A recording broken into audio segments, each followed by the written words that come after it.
बार के रोज champions trophy 2025 को लेकर पाकिस्तान के स्क्वाड को लेकर और उसमें तब्दीलियों को लेकर बहुत बड़ी खबर आपके साथ शेयर करने लगा हूं।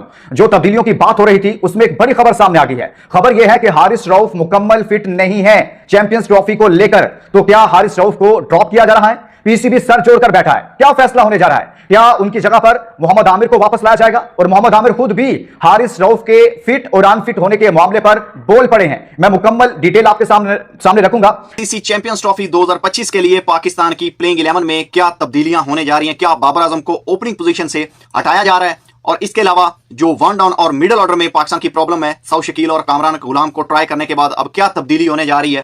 पाकिस्तान की मैनेजमेंट के सामने भैया हाथ जोड़ते हैं। बाबर आजम को ओपनर मत भेजे, मत भेजे, मत भेजे। बाबर आजम ओपनर मटेरियल नहीं है। बाबर आजम ने अपना कैरियर शुरू कहां से किया था? नंबर 3 से। और उसकी जो 55 की एवरेज है ना, एवरेज वो भैया नंबर 3 पर खेलकर उसने बनाई थी। लेकिन आप बार बार गलतियां कर रहे हैं। एक बंदा जब ओपन नहीं करता तो आप उसको ओपन क्यों भेजते हैं? खुद भी हारिस रऊफ के फिट और अनफिट होने के मामले पर बोल पड़े हैं। मैं मुकम्मल डिटेल आपके सामने रखूंगा। लेकिन आगे बढ़ने से पहले कि दोस्तों मैं आपके सामने पूरी डिटेल रखूं, लेकिन आपके सामने एक सवाल छोड़े जा रहा हूं। सवाल यह है कि अगर हारिस रऊफ फिट नहीं होते, उनको ड्रॉप कर दिया जाता है, जैसा कि अब मैं डिटेल आपके सामने रखूंगा तो आपको सारी सिचुएशन सामने आ जाएगी। तो उनकी जगह पर क्या मोहम्मद आमिर को होना चाहिए? जो लोग ये समझते हैं कि मोहम्मद आमिर को उनकी जगह पर स्क्वाड में शामिल होना चाहिए, वो कम बैक मोहम्मद आमिर लिखेंगे। और साथ में दोस्तों वीडियो जरूर लाइक कीजिएगा और इसको शेयर कीजिएगा। और नए दोस्त जो पहली बार चैनल पर आए उनको वेलकम कहता हूं। ये आपका चैनल है, चैनल जो सब्सक्राइब कीजिएगा। यहां आपको बहुत सारी इनसाइड स्टोरीज मिलेंगी। तो मैं आपके सामने डिटेल रखता हूं दोस्तों।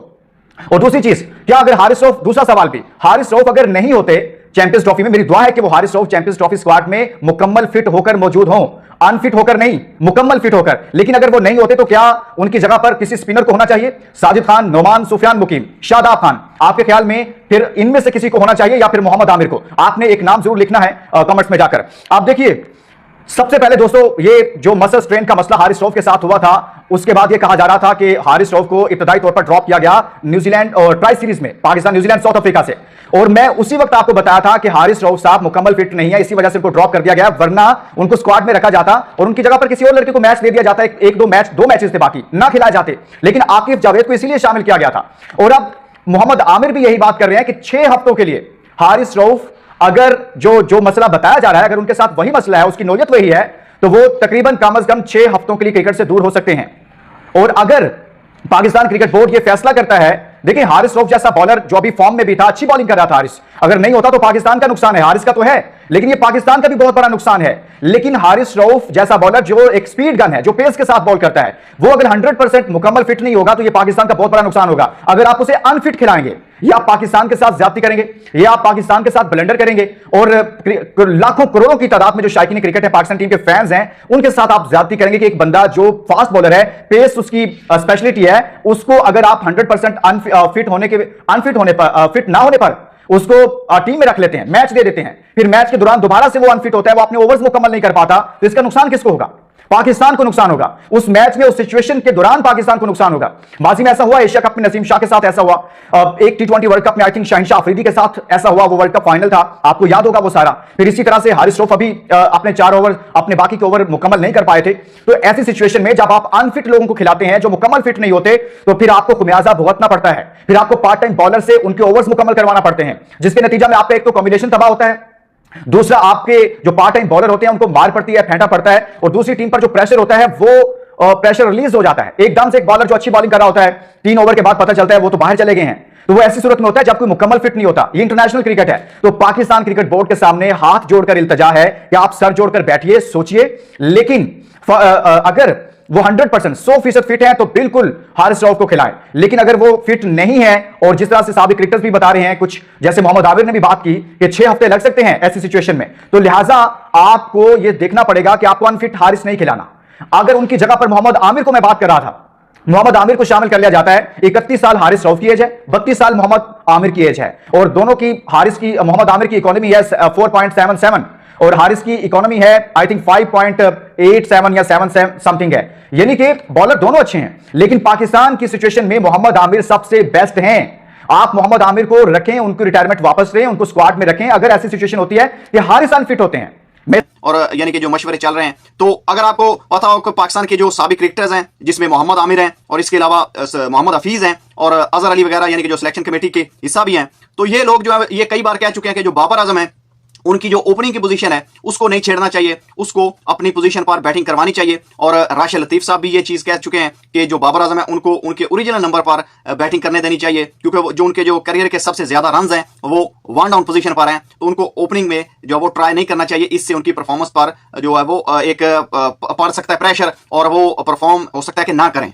तो ये अब मैनेजमेंट ने इसके बारे में असेसमेंट की है, वो आगे चल के मैं आपको बताता हूं। लेकिन जो सबसे बड़ा कंसर्न है वो है पाकिस्तान का वन डाउन पोजीशन पर, और वो सऊद शकील है। सऊद शकील 2 मैचेस में उनको चांस मिला है, वो वहां पर नाकाम हुए हैं। इससे पहले ट्राई किया गया था कामरान गुलाम को, तो वो भी उस पोजीशन पर क्लिक नहीं कर पाए, जिसकी वजह से अब मैनेजमेंट जो है वो सर जोड़कर बैठी है। उन्होंने कुछ मशवरे किए हैं, तो कौन सा प्लेयर है जिसको वन डाउन पोजीशन पर ट्राई किया जा सकता है। तो इसमें जो आकिब जवेद है वो तो कामरान गुलाम को ज्यादा यानी कि पसंद करते हैं, और वो उसको फिट इन कह सकते हैं कि वो चाहते हैं कि उनको नंबर 3 पर बैटिंग करवाई जाए। और जो सऊद शकील है उसके हक में आकिब जवेद नहीं है, लेकिन कप्तान और जो पाकिस्तान की दूसरी मैनेजमेंट है वो चाहती है कि सऊद शकील के साथ जो है वो कंटिन्यू किया जाए। उसकी बड़ी वजह यह है कि सऊद शकील एक लेफ्टी है, तो पाकिस्तान की जो पूरी लाइनअप है उसमें जो टॉप ऑर्डर है उसमें एक ही लेफ्ट हैंडर है, तो इसलिए जो लेफ्ट राइट का कॉम्बिनेशन है उसके हवाले से पाकिस्तान की जो मैनेजमेंट या सिलेक्शन कमेटी है वो चाहती है कि सऊद शकील के साथ कंटिन्यू किया जाए, और मोस्ट प्रोबेबल सऊद शकील के साथ ही कंटिन्यू किया जाएगा।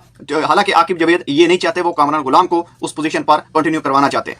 इसके बाद अगर आप नीचे, मैं आपको ओपनिंग के हवाले से भी बताता हूं, लेकिन जो पाकिस्तान की सबसे बड़ा कंसर्न है, जो सबसे बड़ी प्रॉब्लम है वो है पाकिस्तान की लोअर मिडिल ऑर्डर में, जहां पर फ़हीम अशरफ को ट्राई किया गया, और बॉलिंग में अगर देखा जाए तो मोहम्मद हसनैन को ट्राई किया गया। मोहम्मद हसनैन जो है वो उन्होंने भी वेवर्ड बॉलिंग की, और उन्होंने जो वो जिन जिन मैचेस में उनको लास्ट 2-3 में उनको मौका मिला तो उतना वो अच्छी बॉलिंग नहीं कर पाए, उतना परफॉर्म नहीं कर पाए। तो हारिस रऊफ की इंजरी के हवाले से जो खबरें आ रही थी कि उनको साइड स्ट्रेन चल रहा है, तो मोहम्मद आमिर तो ये कह चुके हैं कि अगर लेवल 1 और लेवल 2 का उनको यानी कि साइड स्ट्रेन है तो फिर तो वो 6 हफ्तों के लिए बाहर हो जाएंगे। लेकिन जो पाकिस्तान की सिलेक्शन कमेटी और आकिब जवेद है उनकी तरफ से जो बताया जा रहा है कि जो हारिस रऊफ है उनका साइड स्ट्रेन इतना यानी कि ज्यादा नहीं है, उनको उतनी प्रॉब्लम नहीं है, लेवल 1 और लेवल 2 का नहीं है, ये एक नॉर्मल सा है। तो उन्होंने जो वो हल्की फुल्की प्रैक्टिस शुरू कर दी है, वार्म अप करना शुरू कर दिया है, और जो पाकिस्तान का पहला मैच न्यूजीलैंड के खिलाफ चैंपियंस ट्रॉफी का 19 तारीख को खेला जाएगा कराची के मुकाम पर, तो उसमें वो पाकिस्तान के लिए अवेलेबल होंगे। तो अब सवाल यह पैदा होता है कि पाकिस्तान की बॉलिंग लाइनअप में से ड्रॉप कौन होगा। तो आपका जो सीधा सीधा ऑप्शन है, आपने जो मोहम्मद हसनैन को ड्रॉप करके शामिल किया था फ़हीम अशरफ को, और by the way Fahim Ashraf के हवाले से पाकिस्तान के साबिक कप्तान राशिद लतीफ ये कहते हैं कि जो पाकिस्तान के कैप्टन थे मोहम्मद रिजवान, वो फ़हीम अशरफ को आखिरी जो फाइनल पाकिस्तान ने खेला न्यूजीलैंड के खिलाफ और उसमें शिकस्त का सामना करना पड़ा है, उसमें शामिल नहीं करना चाहते थे, यानी कि फ़हीम अशरफ को वो पाकिस्तान के प्लेइंग 11 में ओपन करवा रहे हैं। और साउथ अफ्रीका में बाबर आजम ने कितना अच्छा खेला था, 2 अर्धशतक लगाए थे ना 3 ओडीआई मैचेस की सीरीज में। आपने ऑस्ट्रेलिया के अंदर देखा होगा बाबर आजम कितनी अच्छी बैटिंग की थी। कौन सा नंबर था बाबर आजम का? नंबर 3। फिर आप क्यों गलतियां कर रहे हैं भैया? आज पाकिस्तान ट्राई सीरीज का ये जो फाइनल हारी है ना, ये पाकिस्तान की गलत मैनेजमेंट, ये गलत सिलेक्शन की वजह से पाकिस्तान हारी है। लेकिन अभी भी समय है, समय तो खैर अभी गुजर चुका है। 12 तारीख तक आप टीम में चेंजिंग कर सकते थे। मैं बार बार क्यों कहता था खुशदिल शाह बहुत बड़ी पर्ची है, मत खिलाएं इनको। मैं बार बार क्यों कहता था फ़हीम अशरफ बहुत बड़ी पर्ची है, मत खिलाएं इसको। किसी एक ओपनर को ढाल लें भैया, इनको किसी एक को बाहर कर दें स्कोर से। लेकिन भैया किसी ने नहीं सुनी। और अब जैसा कि आपने वीडियो में देखा होगा, हारिस रऊफ अभी तक मुकम्मल फिट नहीं है। अगर वो मुकम्मल फिट नहीं है तो उनकी जगह मेरे ख्याल में मोहम्मद आमिर को वापस लाना चाहिए। आप क्या बोलते हैं? आपने भी कमेंट में बताना है। अगर वीडियो पसंद आई हो तो वीडियो को लाइक कीजिएगा, दोस्तों के साथ शेयर जरूर कीजिएगा। मिलते हैं किसी और वीडियो में।